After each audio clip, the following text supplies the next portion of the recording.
Hello and welcome to my ranking list for the new solo lane starter items in Season 8 Smite. I've played them all and I'm ready to share my views on what works on who and what doesn't. Before we continue, if you enjoy any of the content that you see here today, please like the video or subscribe to see more Smite content almost every day. It doesn't cost you a penny and it allows me to grow. Plus, if you don't like it, you can always unsubscribe later. Anyway, on with the video. First up we have Warrior's Axe, 15 physical protections, 10 magical protections and 75 health. The passive steals 25 health away from an enemy and gives it straight to you when you do damage. Looking at those stats, you can see it's got pretty much everything you need, although the magical protections early on you may not get much out of, but will certainly come alive in the mid game. This will work on any warrior with a multitude of damaging abilities to keep that pressure on in the early game. Think Wukong, Achilles, Arthur, Cuchulainn, Guan Yu. Let's be honest, you'll struggle to find a warrior that this is a bad choice on. It's effectively a reincarnation of Warrior's Blessing from Season 7. For its versatility, I give it a 6 out of 10. When you hit level 20, you can choose either Sundering Axe or Hero's Axe, and this is where things get a little bit tasty. Sundering Axe gives 30 of each protections and 250 health, which are very good defensive stats in anyone's world. Add in the passive, which when you damage an enemy steals 10% of the enemy health and gives it straight to yours truly. You have an item that keeps you up front and centre of the fight. Remember that point, damaging an enemy. It doesn't have to be an ability, it can be a basic attack, or if you think smartly, Mystical Mail, or the Rage Tick damage from Cuchulainn. Basically, every 7 seconds you're getting a nice slice of heal. On the frontline sustain tanks, this item is no joke. I had a lot of fun rocking this with the Stone of Gaia and a very tanky Cuchulainn. Definitely an 8 out of 10 from me.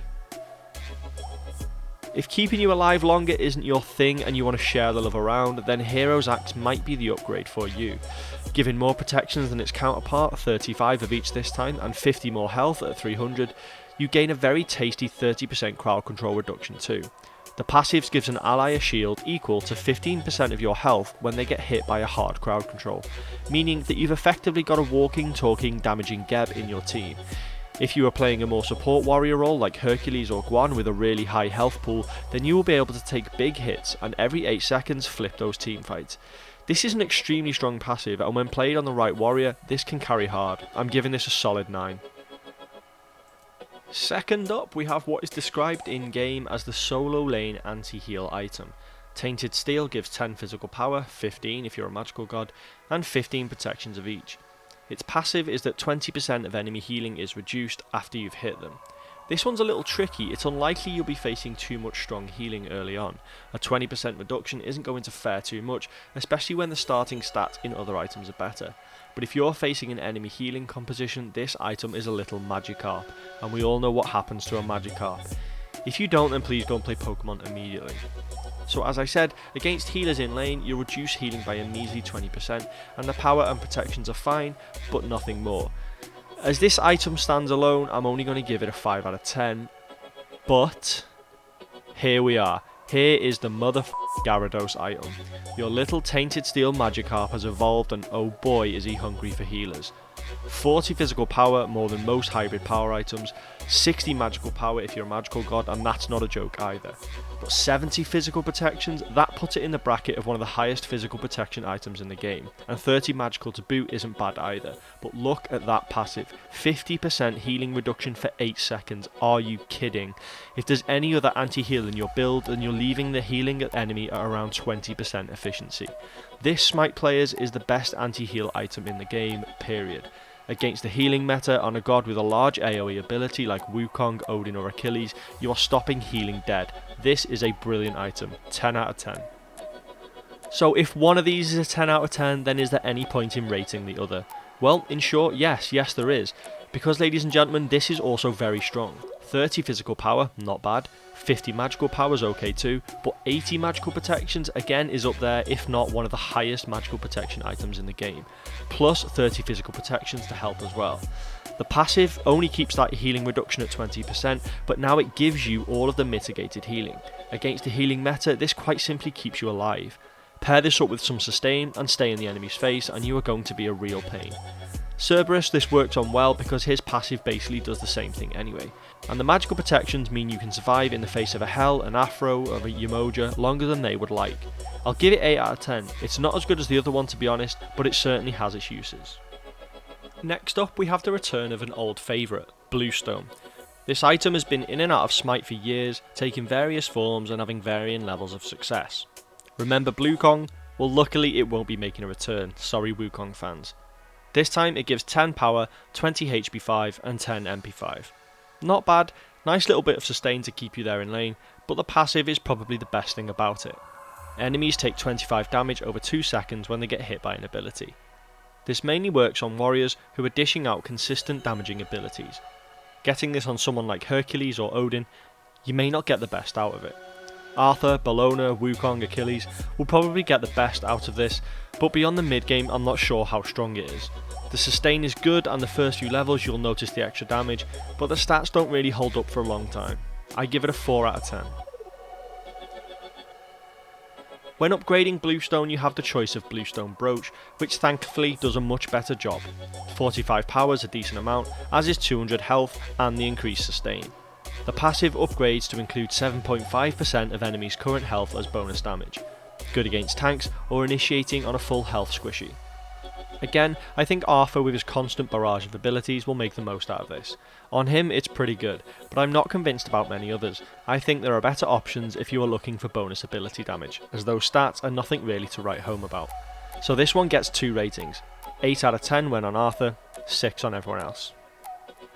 Corrupted Bluestone is the other choice, and to be honest it's not much better. The 60 power is very good and the sustain isn't bad, but with no other defensive stats to come with it I feel it falls a little bit short.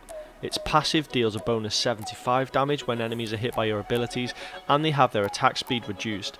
For enemies hit like this your attack speed can increase 15%, capping at a maximum of 75.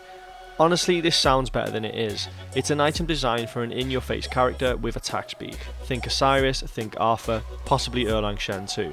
But I've racked my brain and I can't think of many situations where you'd pick this on a solo laner over many other items. However, Arthur and other brawlers will do okay with it. Maybe it works better on other roles, but sorry, this one isn't for me.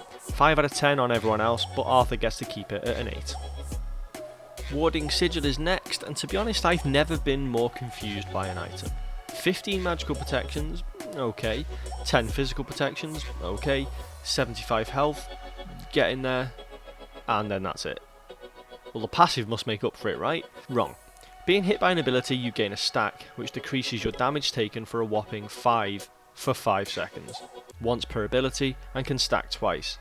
For the damage you'll be taking early on from abilities, even a reduction of 5 is not going to do much for you, and unless the enemy change those abilities together and hits you again within 5 seconds, I don't really know what you're getting out of it. The stats are measly, the passive sucks, 2 out of 10, and that's being generous. This needs to be buffed. The upgraded version of Sigil is thankfully better. 200 health is decent, 75 magical protections is very good, and 30 physical is middle of the road but does okay. The passive does however give damage mitigation, the best kind, 4% for 5 seconds, stacking 3 times at 12%. This is certainly an improvement on the rubbish starter item, and against magical heavy teams I can see it having a very good place. It does give health, mitigation and protection, which is the holy trinity when it comes to defense. It's just a shame it's preceded by such an awful first item. If you reach level 20 and get this online, I'm going to give it a 7 out of 10, but that's an if. And now we move back onto the topic of confusion. We have a defensive item that does damage. 350 health is no joke, and 35 of each protection can slot nicely into any build. But the passive I predict will be something that divides. When you get hit by an ability, you gain a stack, and at 4 stacks you explode and do damage. To be fair, a solid amount of damage, 500 magical damage. In theory, you could turn yourself into a little martyrdom and run into those ability happy enemies. You can do damage as a full tank build, but what's useful is the stacks remain on you, so if you are on 3, you can hold them till the next team fight. I'm quite divided on this rating. It does have potential, but I couldn't quite find when to use it. Maybe you will. I'm going to give it a cautious 7 out of 10. Moving on, we come to Death's Toll. Isn't this a carry starter item, I hear you cry? Why yes it is. But with stats like that, you best believe it can be played in the solo lane. 10 power, 75 health, not much to shout about, but 2 health plus 0.75% of your max health, and 1 mana plus 1.5% of your max mana regenerated on landing a basic attack. Bellona, Erlang Shen, Osiris, they will thank you greatly. It gives sustain from clearing waves, and it gives sustain from clearing Totem of Coup, it gives sustain from clearing blue buffs, you get the idea. It works. You want some early aggression or to get in your opponent's face, try it out on attack reliant gods. 7 out of 10 from me. It's the late game, you're a brawler, you're in the opponent's face, enter Death's Embrace. The power does not disappoint at 65, 110 if you're a magical god, but aside from Freya and Ao Kuang, I don't really see this being a magical god's item. 200 health lets you survive a little touch longer, but the 3% health restored on landing basics, that is strong. I get a lot of use out of this on Osiris and Bellona, and as long as you have the defensive stats in the rest of your build to survive, prolonged brawled attacks are very effective. Quite niche, but good. I'm going 7 out of 10. The other upgrade is not quite so versatile. 50 power, 75 magical power, 100 health and 30% attack speed. Even on brawlers, that's a healthy amount of attack speed. The passive increases your basic attack damage as enemies die around you, 3.5% per stack, capping at 30. That's a very healthy increase to damage too. It's an aggressive item, very aggressive in fact, but pull this off and you will be solo carrying. This also sticks with a 7 out of 10, but it comes with risk. Finally we have Mannequin Scepter. Been picked a lot this season, but the recent nerf might reduce this. Plus 10 basic attack damage, plus 10 physical protection, plus 3 flat damage reduction. The passive is that enemies hit by your basic attacks take 12 damage and have their attack speed reduced by 7%. Jungle monsters take increased damage too. On the face value it doesn't look much like a solo lane starter item, but pick this on Cucullin, Bellona, Osiris and Check. This hurts, and you'll clear your jungle very quickly, you'll shred the lane minions when cleaving, and prolonged brawling goes your way for sure. When picked on the right god, it's an incredibly strong starter item. I'm going to give it a 9 out of 10. The upgraded version of this, the Mannequin Mace, just increases the effect. 50 basic attack damage, 100 health, 30 physical protections and 8 flat damage reduction. The passive continues the burning effect on enemies and reduces their attack speed. It's a brawler's dream. Osiris will decimate a backline with this as long as the rest of your team and your build keeps you alive. Try it out on basic attack reliant gods, it is a lot of fun. However, I'm going to drop the rating down for the second item as to an 8 out of 10. The other version, Mannequin Blade, is not quite as useful on solo laners, many of the other roles but not tanks. The basic attack damage goes to 75, 30 protections and 5 flat damage reduction, but the passive suits junglers, hunters and those striking from the dark. Not so much a frontline tank who is in the thick of it, which remember, that's what solo laner's job is. I'd say avoid this one in the solo lane. As a secondary item I'm giving it a 4 out of 10. Well, that covers the majority of the starter items and all of the ones that are currently being used in the solo lane. Try them out for yourself and see if you agree or disagree with the ratings. And final thing, good luck out there.